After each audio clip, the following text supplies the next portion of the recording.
Tillman, and I'm asking for your vote November 4th to become your next corner of Hines County. From a very young age, I began to structure my life around one day holding the position as the corner of Hines County, and that time has come. November 4th, vote DAVISTA Tillman as your next Hines County corner.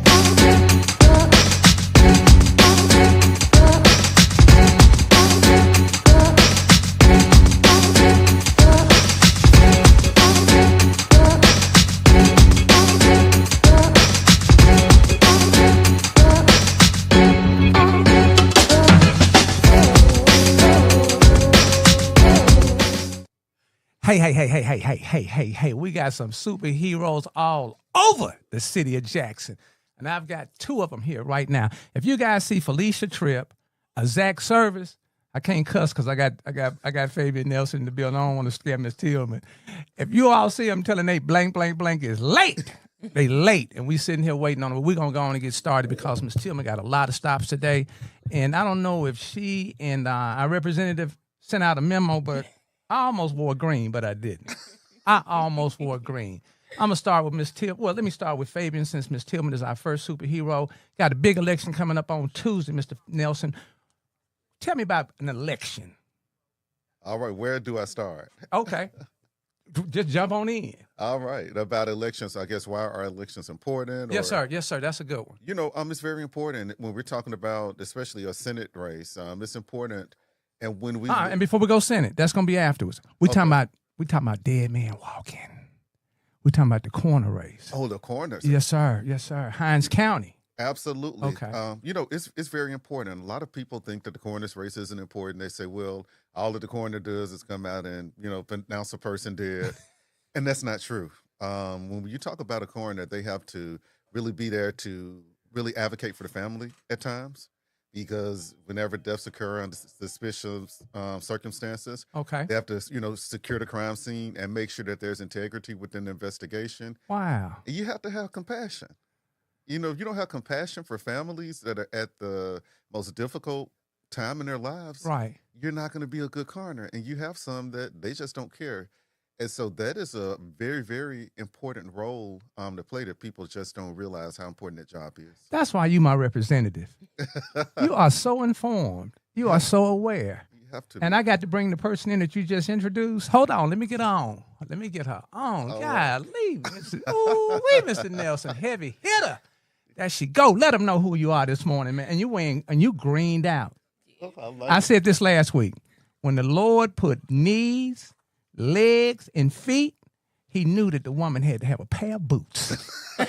Them boots are, let me show you guys. Hold on. I did this last week with Miss Tripp. Let me show y'all these boots. Hold on. Get the foot cam going. I don't, everything else but the boots. They say boots on the ground. See, I like that one. Boots on the ground. Look at that. Look at it. Get it all. There we go. Look at it. All right, go right ahead, Ms. Tillman. Oh, yes, good morning. My name is DAVISTA Tillman. I am one of the candidates that is running for Hines County Coroner. And as Representative Nelson said, that is a very important position that not too many people know about. As he said, you do have to be compassionate because people are going through one of the worst times in their lives. So just being compassionate as well as being professional, I think that is very, very important. You know what? She is so humble. I call her next one, so we're not going to get into her age.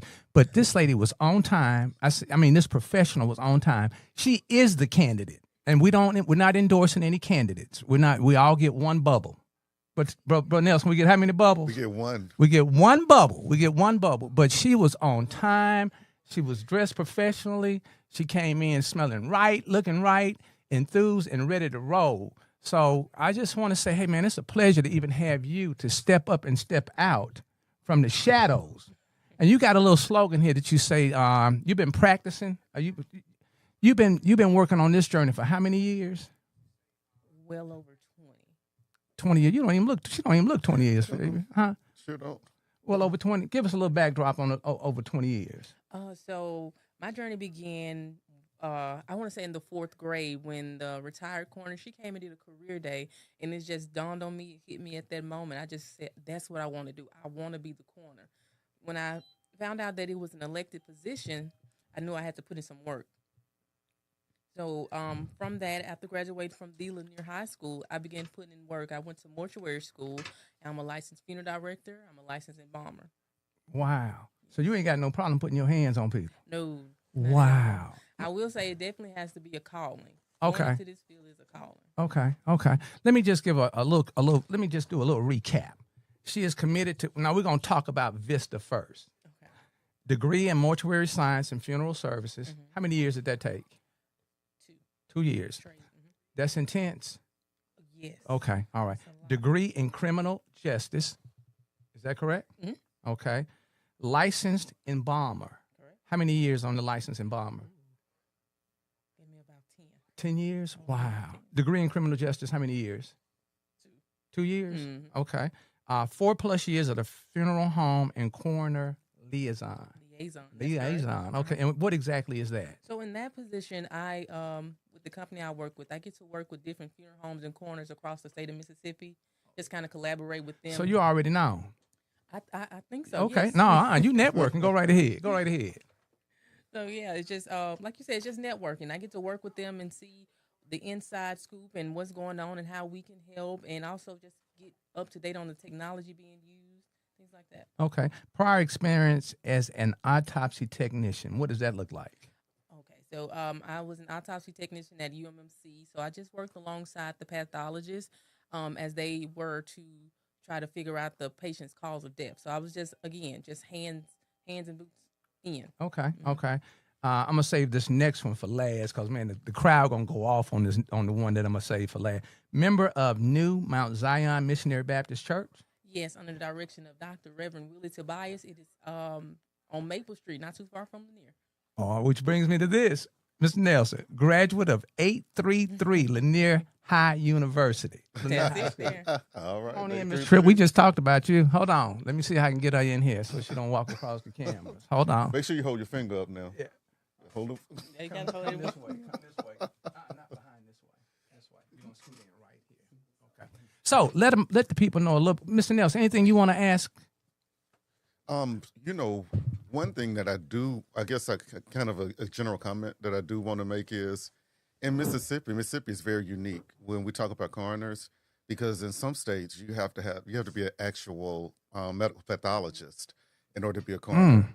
And the reason I say that's my walking Britannica. Get him, Mr. Nelson, Representative Nelson. And so the reason I say that is since we don't require a pathologist, which is ultimately a licensed medical doctor, to be coroners in Mississippi, it's important that we have someone that has experience and understands death and has been around and understand things, because we can't put somebody in their position that don't really understand it. As Ms. Tillman says, she has experience around death, so I think that's very important. Okay.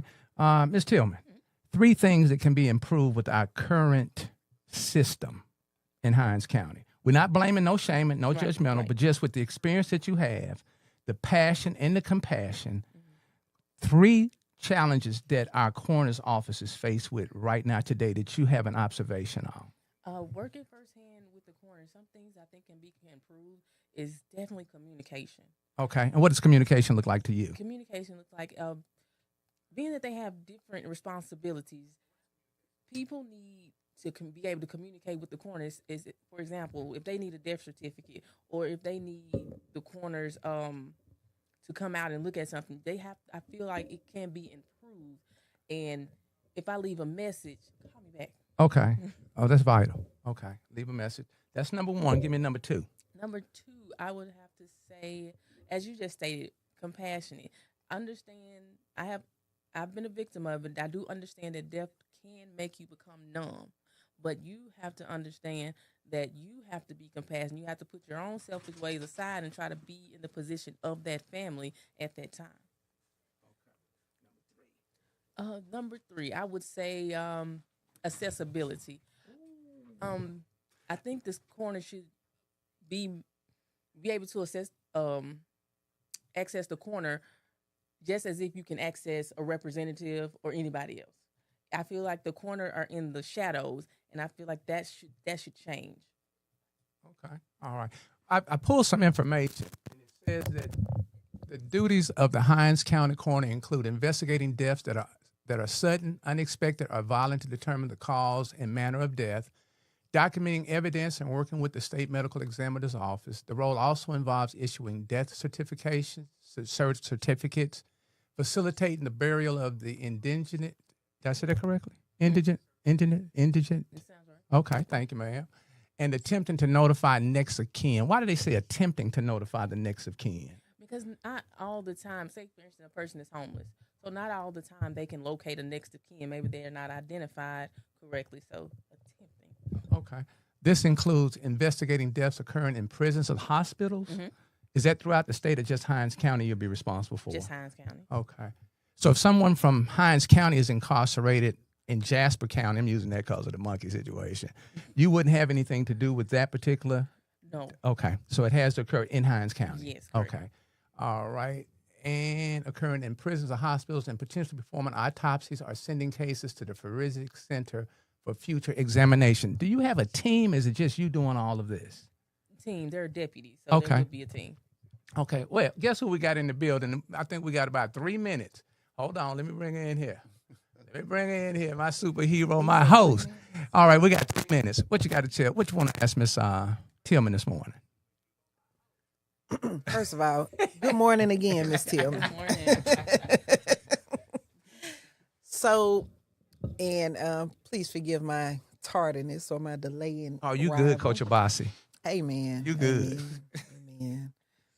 We did start at 10:30, right? Yes, ma'am. Okay, I just All want right, to make go sure right I know ahead. the Go time right ahead. We got 3 change, minutes. all We got that 3 good minutes so stuff. we can get her to church. Okay. You know what? Praise God. Amen. Amen. And before you leave, So- Miss Tillman, we're going to get a prayer out of you. We're supposed to get the prayer on the front end, but we're going to get it on the back end. Okay, go right ahead, Miss.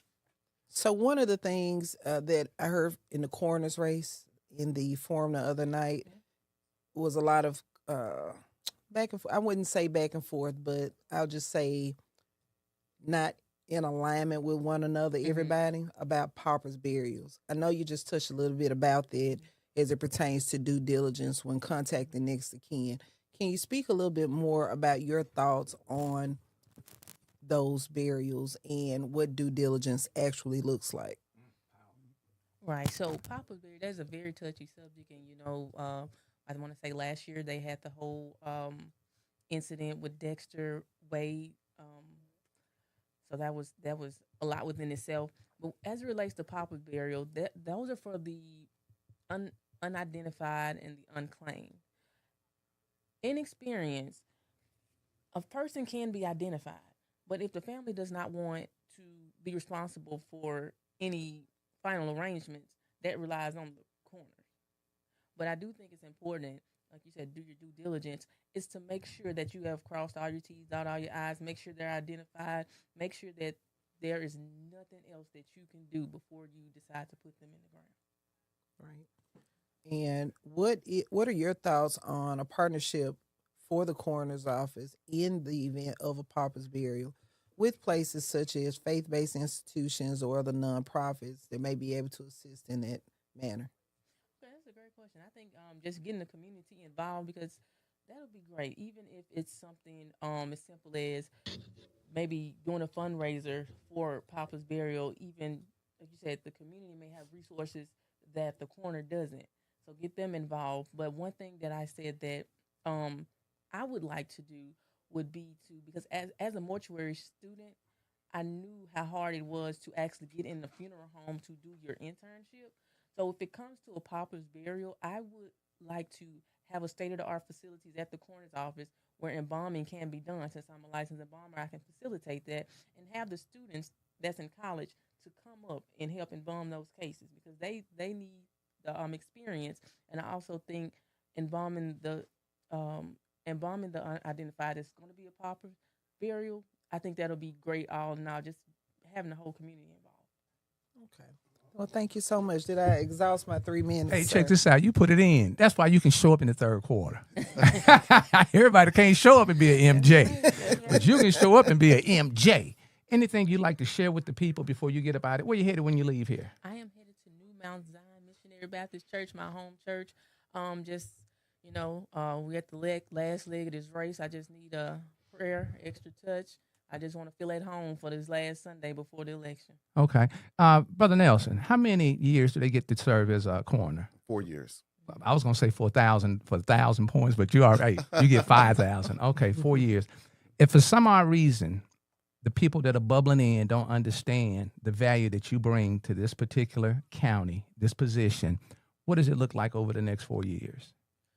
Well, I believe it'll just be 2 since it's a special election. Oh, so you're gonna come back and run it back? If Oh, yeah. that's what I'm talking about. Absolutely. But Brother Nelson, give a little light on running it back. Running it back when you run it back again on the election. You ran Fabian twice, said, didn't you? Look, Representative said he didn't have to do that. Did you run twice? So I didn't come in on the special. I came in. You came in on the big wheel. On the Okay. But with special elections, sometimes it can be 1 year. It could be 6 months. Where you serve for 6 months, you got to come right back around and run again. Okay. And so it's very, very. Make sure you leave a good mark. Leave a good mark. Look out now. You, Okay. You get in there, but with an issue like this, you have 2 years. It's going to take some time to turn the coroner's office over and around. Look out. You can't do it. That's in 2 why years. you my servant. You can't do it in 2 years. So you got to go in and really work hard to show people that you are busting your butt to get the change. Because if not, they're gonna bubble somebody else's name in again when it comes time for the general, the next election. Okay. All right, man. Beautiful. Well, we 2 minutes over. I want to play this. Anything you want to say to the people? We got 3.1 thousand and counting. Community Strong Fort Jackson MS. Also over in Nairobi. So you might get a call from Nairobi if they need a corner over there. I don't know what they're doing in Nairobi, Kenya, but you never know. Anything you want to share with the people before you get up out of here? Sure. I just want to let the people know that November 4th, that is Tuesday. I need your vote. I am really desiring to be the next Hinds County coroner. I think I'm the most qualified to do it, and I think I'm the best person for you, and I think we can do it together. And I want to thank you because Miss Tripp said, let's do this, and you came right on in. Yes. So we want to thank you for taking our time, and hopefully this will play before we leave. And it's been a pleasure. This lady was also responsible for me, allowing me to make sure that her airbag was taken care of. That says a whole lot because people brush that off, and that is a life or death recall. That's right. So thank you. And I'm prayerful that I'll never have to have a call with you about an airbag deploying and exploding and taking someone's life in Jackson, Mississippi, Central Mississippi, the state of Mississippi. Yeah, that's going to be a bad situation. All right, in closing. My name is DAVISTA TILLMAN, and I ask for your vote November 4th to become your next corner of Hinds County. From a very young age, I began to structure my life around one day holding the position as the corner of Hinds County, and that time has come. November 4th, vote DAVISTA TILLMAN as your next Hinds County coroner. Beautiful video. You want to give a shout out to who made the video for you? I'm going to keep him anonymous. Ooh, that's what I'm talking about. Because I don't want to. That's what I'm talking about. He know who he is, and I just want to say thank you because I didn't want to do it, but he said, no, you need to do it. And it was very well put together. He did great. Yes, and I just want to thank you for stepping up and stepping out and having the confidence and the blessing and the favor of the community to be our next Hinds County coroner. Yes, I told her the other day when I spoke to her, Miss Tripp, I said, when I saw you yesterday at the event, I said, man, I was just so proud of you. And I didn't know you like that, but I was just proud of you, man. When you guys step up and step out, the baton needs to be passed. It needs to be shared.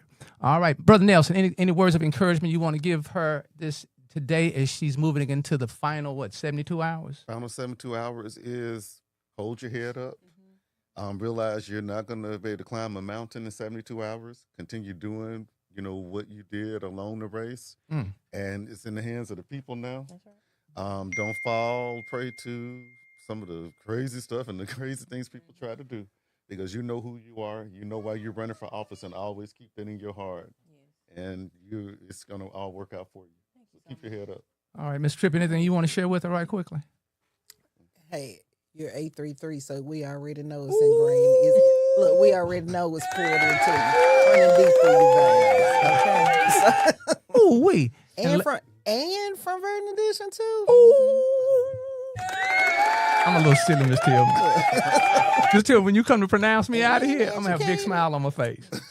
Because I know you're taking care of me. Just get that paperwork right. Okay. Last but not least, if you'll say a little prayer in exiting, this is normally my church. So if you'll give us a little something to seed on us so we can make it through the week in the city of Jackson, Hinds County, and surrounding counties, the state, the nation, and all the way over into the motherland. Go right ahead.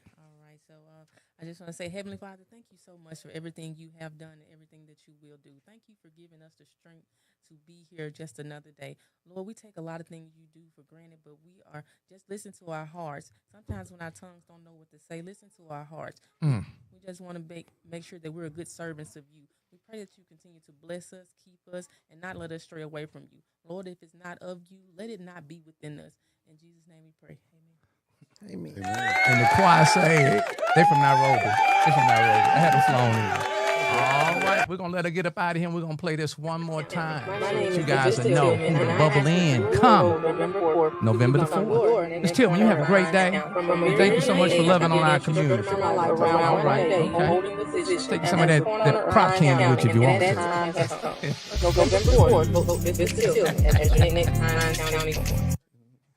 All right, let's jump right back on in here. Mr. Nelson, when you see next ones up, stepping up, stepping out, because I think you were about 25, 26 years old. You wear it so well. Just 22. 22. I gave him a few extra years on that. What is your impression? What is your feeling? What is your emotion for our next ones up in this political arena? I'm going to be honest with you. It's refreshing when we see a new generation of leaders stepping up, taking the charge to run for office. It's something that we need. When we look at the system and how it has not been working, it's not working because we have the same people there with the same ideas. You know the beautiful thing about him, Miss Tripp, is he don't sugarcoat nothing. That's why we love him. That we love you. And if and also sometimes it's not the messenger, but it's the message. And please don't allow your feelings and your emotions to get you twisted. Absolutely. Okay. All right. Miss Tripp. All right. We about to move into this heavy hitter. Hold on. What? I think Zach brought the crew with him this morning, didn't he? That's what I'm talking about. Always a pleasure. And Representative, I just can't thank you enough for taking time out. My pleasure. I'm going to throw Miss Tripp. Miss Tripp says you need to get Fabian.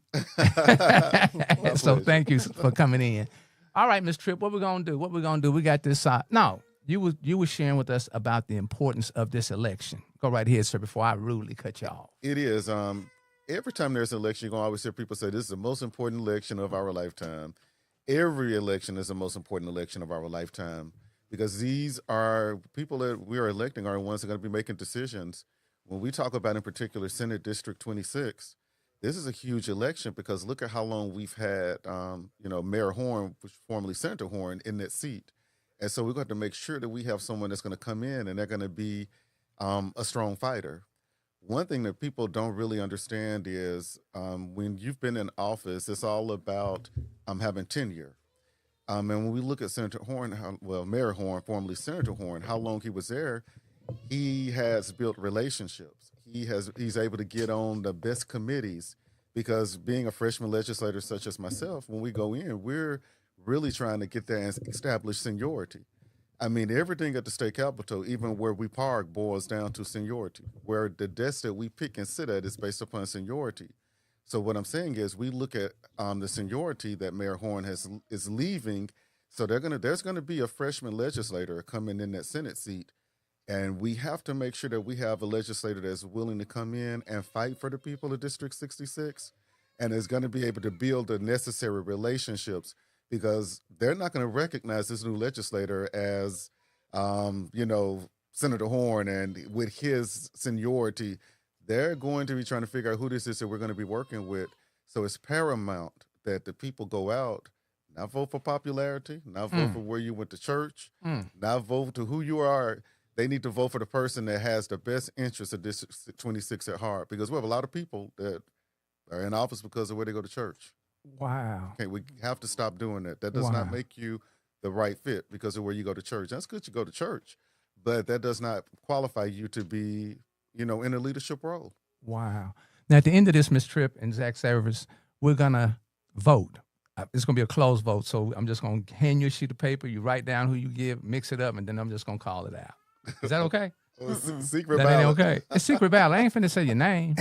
Okay, well, we ain't gonna do that then. Ms. Tripp said I can't do that. Okay. I can't legally I thought that was a great idea. In District 26. I I don't think ain't it'd be good for me to get We don't even know if you all are in the district of our vote. I just wanted to know. But anyway, moving right along. If we mess around and everybody pick the same name, it's gonna be kind of obvious. Hey, it is what it is. It's a It's conversation. gonna be obvious. Hey, Fun fact. I see what you're saying. I didn't think. See, that's why I love you so, Miss Tripp. I couldn't see down the street. I'm just looking around the corner. Excuse me.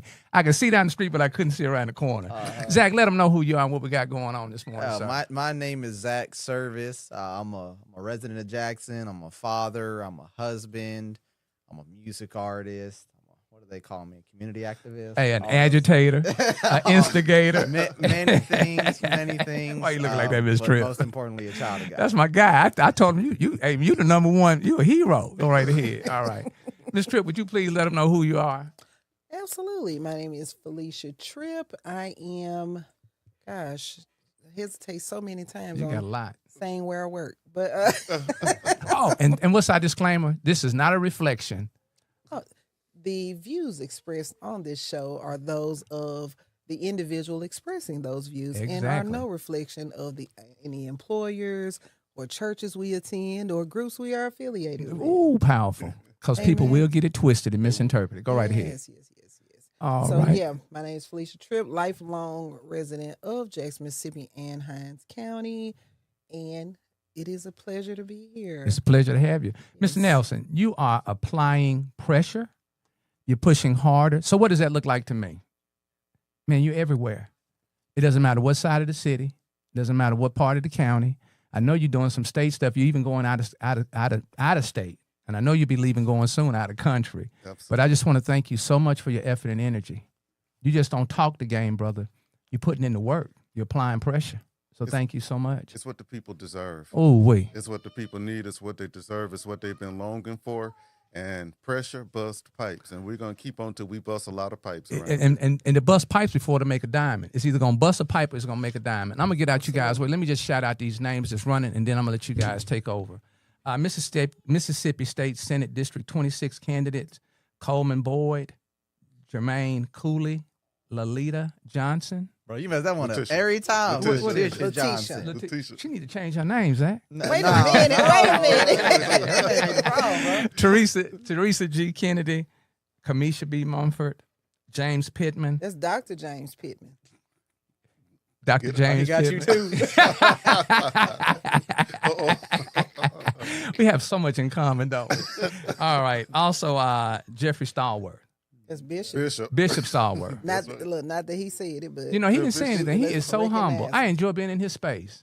absolutely. I enjoy being in his space. So the question that I proposed on the flyer was, who you got and why? We don't really have to do that, but we got a state representative. Is that correct? That's correct. Okay. We've got a city, county, state. Coroner. This county coroner's race and the state senate race. Okay. Well, I'm saying, what kind of person? How would you term yourself? Me? Uh-huh. I mean, your girl in a national world. Hey, she a utility player, a little bit of utility player. Little bit. And Zach Service is prior in for the candidacy for mayor. Also, he's a citizen, a resident, father, parent, and a whole lot of other great things going on in the city. So And he will be a candidate for something else. in he the will be a future. candidate coming up. Sure. And also, he's keeping the Claiming it. people informed on the political policies and procedures. Thank you so much, Zach. You've been going to a lot of different meetings and stuff, too, as well. I do what I can with my schedule. Okay. Well, we appreciate you. We appreciate you. So we got 3 different perspectives, a lot of different experience. The floor is you all's. We've got about 25 minutes because I got to get out of here at 11:30. Amen. Look out. We got about 25 minutes. So you guys go ahead and jump right in and do what we do. And this is November the 4th, starting at what, 7 o'clock in the morning for the bubble? Polls open at 7 7? Yeah, a.m. 7 to 7, I believe. Okay. Yes. All right. 7 to 7. Well, Ms. Tripp, let's start off with what do people have to have in order to participate First, you need to to bubble in? Okay, so you need to have your ID with you because I know back in the day we didn't have to bring our ID. Of course, everybody knows in this day and time we've gone through some legislative changes. So make sure you have an updated ID. And yes, it is absolutely true that you can vote based on the law with a license or an ID that is expired for a certain amount of time. But please bring an updated ID so you don't even have to worry about that particular conflict. If you have any issues at the polls, there are numbers that you can call while you're there to express that so you can get that resolved if you're unable to vote for any reason, but you know that's the place that you've been voting at. If you are not allowed to vote, if they don't find your name, if they're telling you you have to vote via affidavit, any of that, when you know you've been on the road, there are numbers that you can call with Secretary of State's office, as well as poll watcher numbers with the One Voice. So before we leave for the day, I'll get those numbers for everyone. Okay. All right. I don't know. Go ahead. Y'all jump right in and educate. What I want to find out is teach me, encourage me, educate me, learn me, so that I get up off the couch Tuesday and I go out and I participate in the electoral process. Well, I do want to jump in and talk with and just ask that State Representative Nelson talks a little bit about the state income tax and what's going on with that, the removal of state income tax and how that can impact the economy for the state. Absolutely. So we did pass legislation, House Bill 1 last session, which is ultimately a phase-out plan of the state income tax. Mm-hmm. As of right now, state income tax has not been reduced yet. I think it starts in 2027, but it's going to be a gradual phase-out period. And so we're going to eliminate it by small percentages. And so we're anticipating by the year 2041, the state income tax will be completely eliminated by then. Now, whenever you take tax away, you have to shore it up some type of way. So where's the money coming from? Right. What we've done is we have put in an additional fuel tax. So it's 3 cents per gallon on fuel, and it's going to go up till it's 9 cents. So it's going to go up in increments of 3 years. With this money, this is going to be money that we can appropriate back to MDOT. Mm-hmm. Because when we look at a road infrastructure, MDOT needs money. Right. A lot of our tax dollars right now are going to MDOT, meaning that we're not able to put it back in the communities. And so when you look at it, if I go and I shop in Byram, I pay state income tax. That money is not directly coming back to Byram. It goes to the state and to the general fund, and then it's decided where that money is going to go. Right. Once it gets there. We have to literally, when it comes to appropriating money for our districts, we really have to go and say, hey, we really, really need this money. We're not guaranteed to get money. See, some people think that we get a certain budget that we have to appropriate. It's some people that don't get any money for their district. And so with this way, MDOT is going to be taken care of. Fuel tax in Mississippi hasn't been increased since 1988. And so when we talk about the cost of roads and everything, we're constantly, trying to find where we can pull money. And when you think about state lottery, right? Well, Representative Alice Clark fought to get the state lottery here for so long because lottery dollars towards education. A lot of people don't realize is most of the lottery funds go to MDOT. Only a small percentage of that goes to education. And so we're looking at ways where we can hopefully free that money up so that it can be more distributed more towards education versus MDOT, and we also have reduced the grocery tax by 2%. And so grocery tax is now 5% in Mississippi. But one thing that a lot of people don't talk about with this bill, they don't talk about use tax. So with the use tax, we're increasing the percentage that we're putting towards use tax. Use tax is money that comes directly back to the county for state aid roads.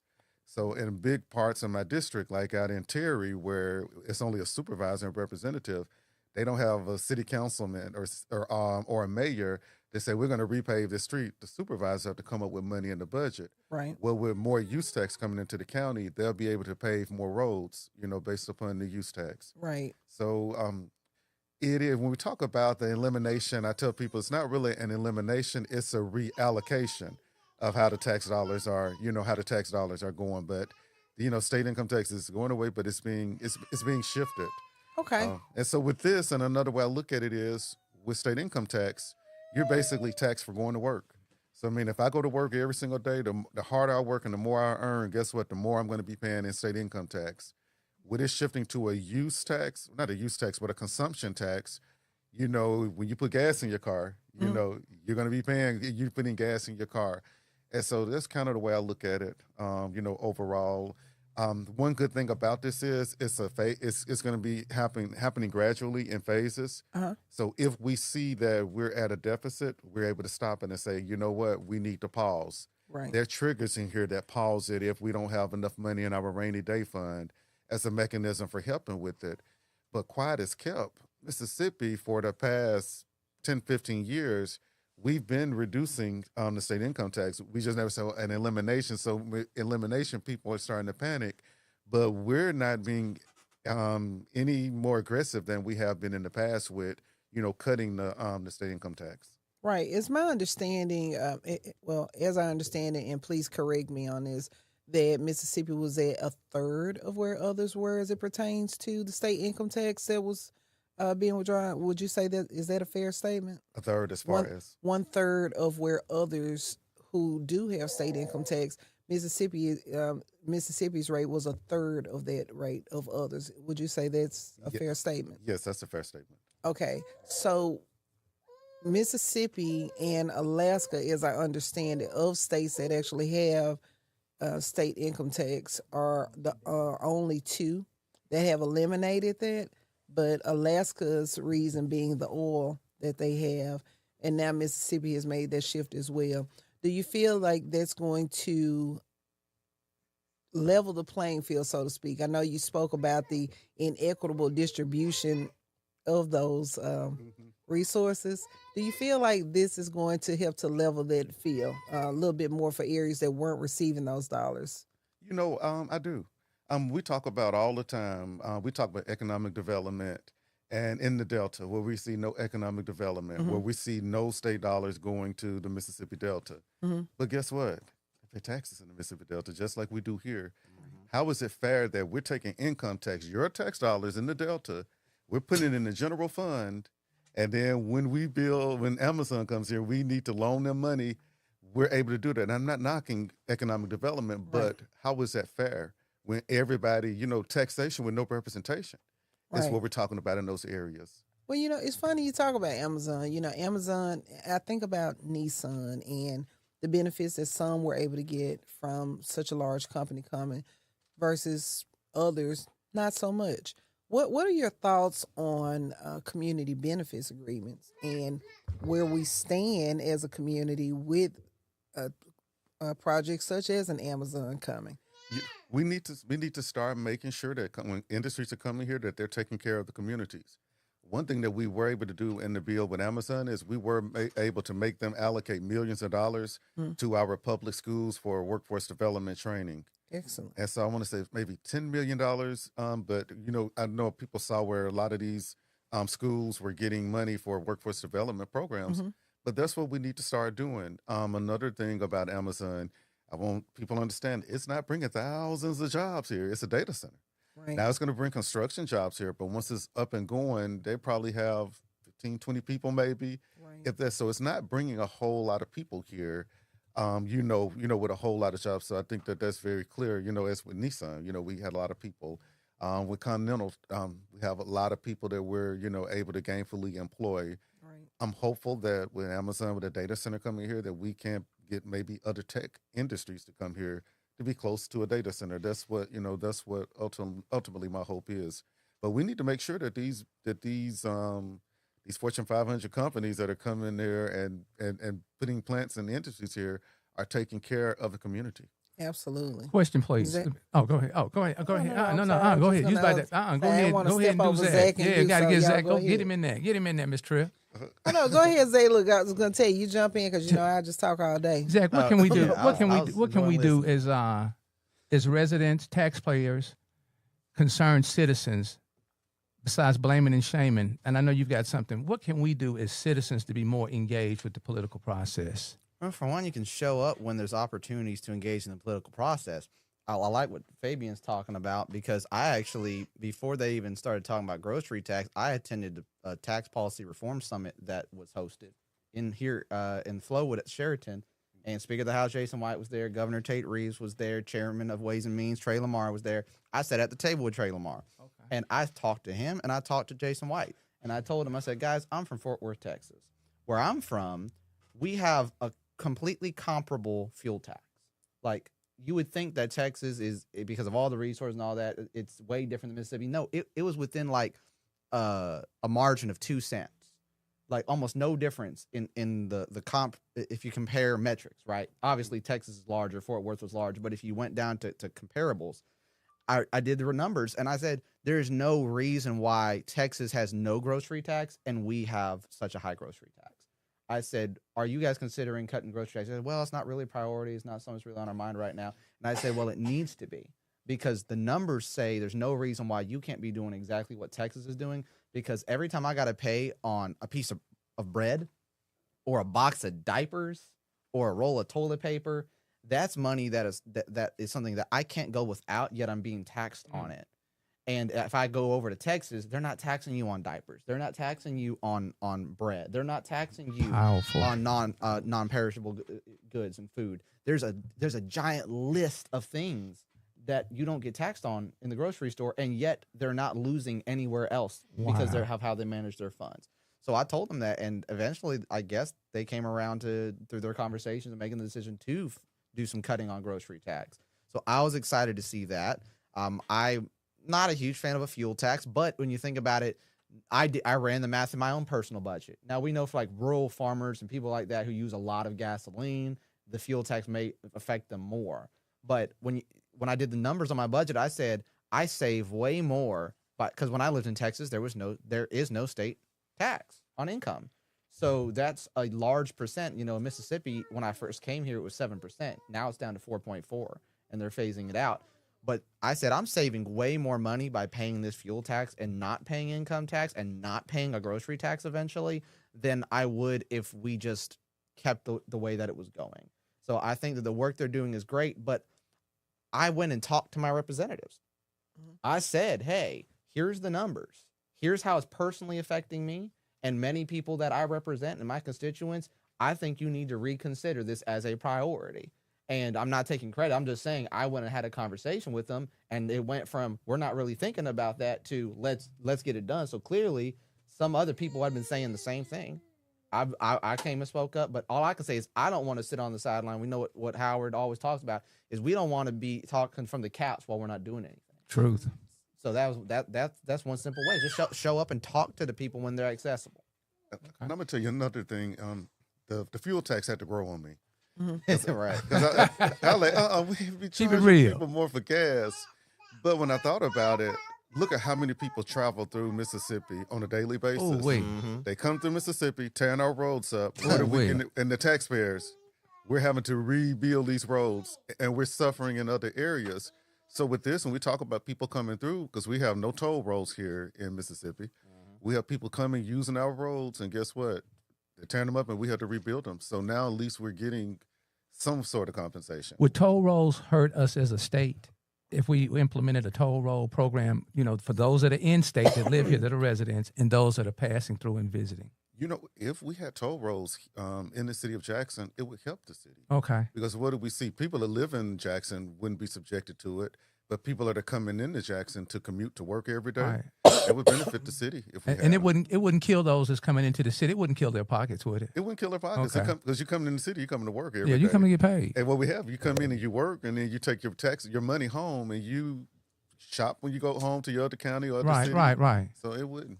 Okay. Would it affect the state any if we had a state toll? Is that something that's unimaginable? Something that's crazy? It's not. I mean, in Texas, they're toll roads. In Okay. Louisiana, they're toll roads. Wow. In big states, they're toll roads, and their economies have not shut down because, like you say, local. If you live in the city, you can travel through in the city without Right. getting on. You're the not leaving freeway. anyway. Right. That's just meant to add income for people coming, to the city, for people coming in, commuting in. Okay. And Zach, how would you feel about a toll situation here in the state and in the city? Well, I grew up in Fort Worth in the Dallas metro area, so it's toll roads all over those interstates and stuff. Right. But they have things also like express lanes, which is something I think yeah. Mississippi will hopefully one day eventually develop to. I have a revolutionary idea for how we could take our existing highways and make traffic flow better. But when it comes to toll roads, my caveat on this is, for one, understanding that the tolls didn't even start till the 50s in Texas. So there was a large amount of development that occurred first before they started charging people a toll to come in and out of the highways and byways. And tolls are supposed to only, based on law, they're only supposed to exist until you've paid for the expressway that you're building. They're not supposed to stay. Now, as we know with most government, once you put a tax in place, it almost never expires. Once you put a law in place, no one almost ever gets rid of it, no matter how much they say they'll get rid of it. So the dangerous thing is, for one, the purpose of a toll, it's not constitutional to tax somebody for traveling into your city, because we have the right to travel freely in America. So I shouldn't have to pay money to travel into a city when I'm already paying federal taxes. I'm already paying sales tax if I buy something in that city. I'm already paying fuel tax on the fuel that I buy in that city. And I'm paying tax to drive the car that I drove into that city. The thing is, we have deteriorating infrastructure in our highways and our roads.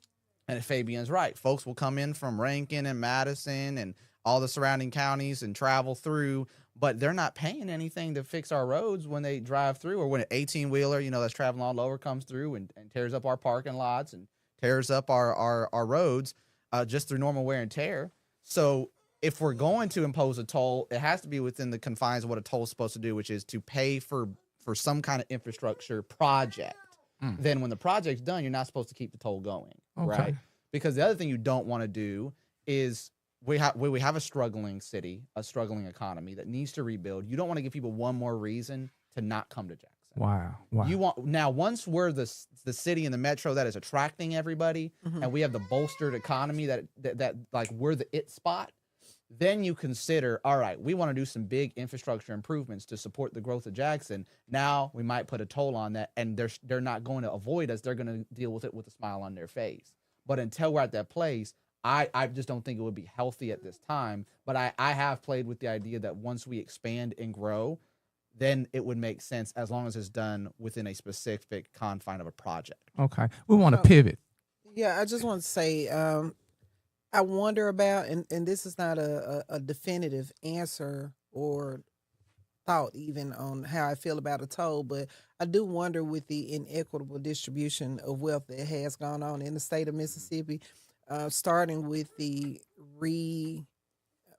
removing of several state offices like the Vital Records, Public Safety Department. This goes on and on. It was being done over a course of years. Prior to that, I remember Chokwe Lumumba Sr. proposing that there be a toll in the city of Jackson. And shortly after that, again, I just noticed this slow removal of state offices. I noticed the inequitable distribution of wealth as it pertains to allocation of funds for infrastructure and redevelopment in our surrounding counties. So no matter what tax or increase that comes, I think the main question is, how do we ensure that there's an equitable distribution of those funds to the citizens and the most populated county, regardless as to how they move the hospitals, the services, and the state facilities still remains Hinds County. How can we ensure that as a county and as a city, we are indeed receiving those funds that I would think would be due based on population density? And Representative Nelson, what does that senator look like for District 26, based on what Ms. Tripp just said? What does that senator look like in order for you to work across the hallway? What does that senator look like? What qualities should that senator exhibit or execute? That senator is going to have to come in and hit the ground running, building and establishing relationships with all of the colleagues. So it's not on the job learning situation. They need to come in experience, ready to roll. They're going to come in experience, ready to roll. I remember when we were sworn in at I want to say about 1 o'clock. I want to say 1 o'clock we were sworn in. After that, we were sitting down and we were voting on stuff. Wow. And here I am. I'm new. I have no idea what this is. Wow. Welcome to the camp. I'm wow. Like, what did we hit the yes? And what did we do? And so coming in, that's how it rolls. So and I came in a regular term, but this is a special election. Okay. They're not going to have orientation, which we had orientation, but we didn't learn anything in it. But they're going to have to come in ready to work. We're going to have someone that's not going to come in to get in a clique. That's going to come in and say, hey, I'm doing what's right, for my people. I want to work with everybody. Okay. You can't get in a political party mess. You got to come in and say, I want to work across the aisle to get things done. It's evident when we see Mayor Horn and we see the successes that he's having. It's because he worked with everybody. He built relationships. And so we got to have, the senator's going to have to be able to build relationships in order to get anything done. Because you will see some legislators, and you'll see them on TV loud and hollering and yelling and doing all this and that. But What they do in the session? in session, they're not getting anything. In the bathroom. Yeah, that's it. They're not doing anything. So it's not about being the loudest one. It's being the one that you can sit down, being sensible with the proper temperament in order to really be an effective legislator. Powerful. Ms. Tripp, you had a chance to host the forum the other night. What were oh, look at you. You were a beast too. What are three takeaways, three things that you found to be positive, and three things that the candidates might need to work on? So being that I myself haven't sat in the seat from a community perspective, from the outside looking in, one thing I would say is truly being in tune with what the community's needs are. That's one thing. You can go in with the greatest of intentions of representation based on what is popular on social media or even in the community. But you have to be willing to go in and make unpopular decisions based on what is actually best. I know a lot of us like to say that, well, people know what's best for them. No, not if you're not educated on their particular subject or their particular matter. That's a round of applause right there. And so you have to have people that are willing to go in, do the proper research, and actually listen to subject matter experts in these particular areas. We got a lot of people going in. Some of them have been business owners. Some of them have been attorneys who are making decisions on healthcare matters. So when it comes to healthcare matters, it might be best to have some consulting and some conversations with those in the healthcare field that would have that particular knowledge. So being able to go in with relationships inside and outside to get that advice and that guidance to be able to do what's best for the community when the community itself indeed does not know. Case in point, the city of Jackson has been consistently talking about this airport deal. And after a vote on, I think that was just last week or the week before last, we have people saying that the airport has been given away. That is absolutely not the case. Yep. We have too many people that cannot articulate, who are also elected officials, and who cannot articulate what occurred with that. Even though, while sitting in the room, I heard it explained 6 to 7 times. For 20 minutes straight. And over again. Questions were asked by the city councilman to the attorneys who actually went through the negotiation process. They broke it down in several different ways, where a cat in a hat and the mouse in the house should indeed have been able to follow along. And this is no knock on anyone's mental acumen, but if you are an elected official and you know who you are and you still don't understand it, please stop going out giving misinformation to those who also don't know, who will believe you because they assume you know because you're an elected official. And I'd like to and I want to thank you for doing a video and sharing an update and giving a little bit more clarity. But sometimes we get caught up in the messenger and not the message. Come on, people, stop getting caught up in the messenger. Close your eyes. If you don't like the way somebody look or they just make you feel the same, just close your eyes and listen to the information. But go right ahead, Zach. No, so one thing, this actually ties into who takes this next Senate position. It matters because I happen to know for a fact that they were already had all these questions answered in executive session before that council meeting. They already talked with those attorneys and asked their questions and had them answered. What? So they chose to ask the same stupid questions. Well, let me just say this. I want to jump in and say this. I don't think that they were asking stupid questions. I think that they understand that they have voters and constituents and other elected officials in other bodies who are going to ask them questions. So they're going to ask it so they can hear it articulated from the attorneys. So they'll say, so are you saying that? I think all of that was with the greatest of intention. One of the big reasons folks have to do that is because they don't have trust from their constituents. If your constituents trust you, they know you're doing what they hired you and voted for you to do as their representation. They're not having to see you. They're like, we don't see you fighting for us. Well, you should be seeing the results of them fighting for you. You're right. But it doesn't always have to be a fight. I'm not electing you to fight for me. I'm electing you to represent me. Well, let me just say, it is 2025 in America. Let's be for real. Yeah. Who trusts everything that anybody elected says? No. So, but when I see that, I'm like, okay, that wasted 20 minutes of everybody's time. You already knew how you were going to vote, and you were only voting that way because you don't want to answer to the people that you don't want to take the time to hurt their feelings and tell them the truth. Wow. And so I want to add to what Ms. Tripp said. What you said is so important. We have to get away from voting one way because we can't explain our vote. Right. When it comes to that, you can't with the airport. Oh, you can't say, "Well, I'm going to vote against it because people don't understand what we're trying to do." You have to have courage, Yes. and you have to say, "I'm doing this because this is the right thing to do," Right. and be able to explain it to your people. Yes. And when people start to see that you're doing the right thing, because I ran into a similar situation. We talked about House Bill 1, the income tax elimination bill. I was one of the few Democrats that voted in favor of it.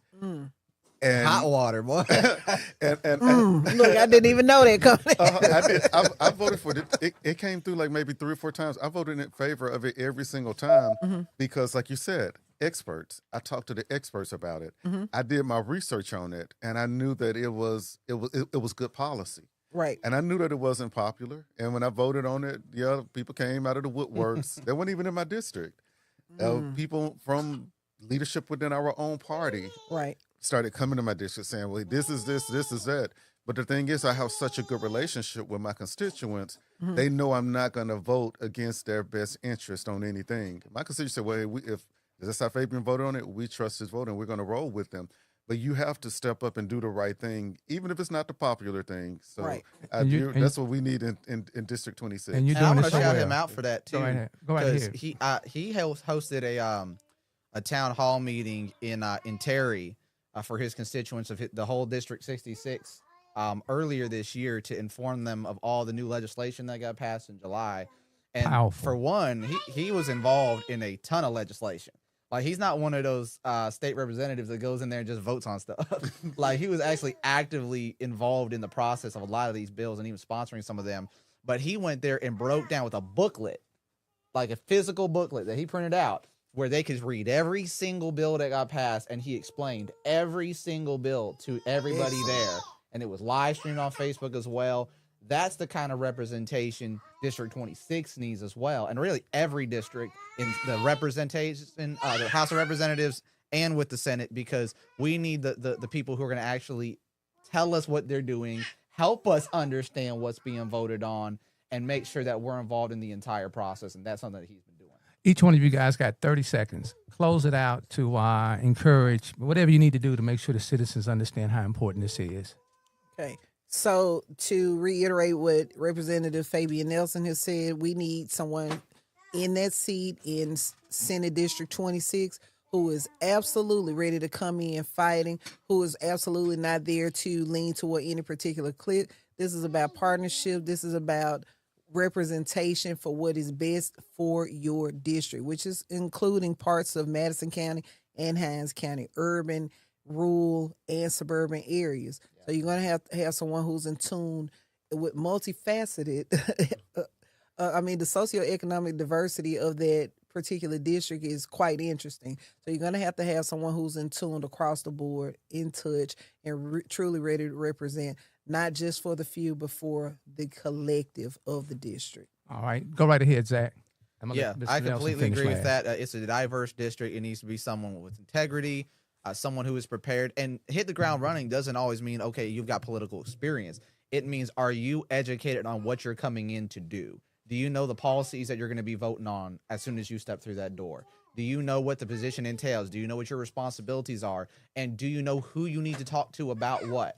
And like they said, are you ready to reach across the aisle? Are you ready to reach across this county and that county and not point fingers at one or the other, but work together for what's best for your district, not neglect one side of the district or the other district, but represent them all fairly?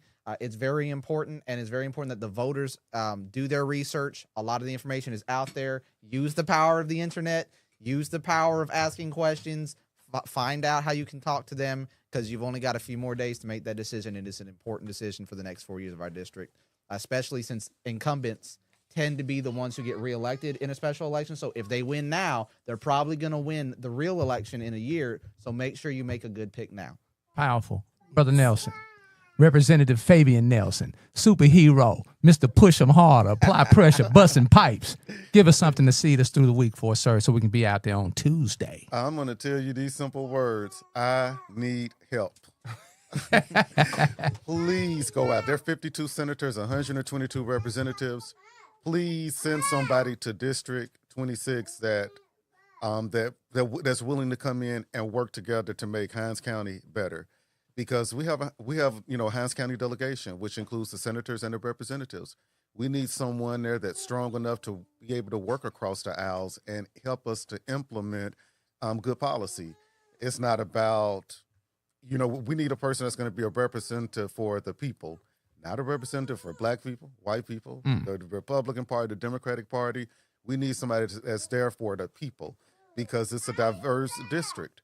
And you have to represent all, not the ones that voted for you. You got to represent the ones that didn't vote for you.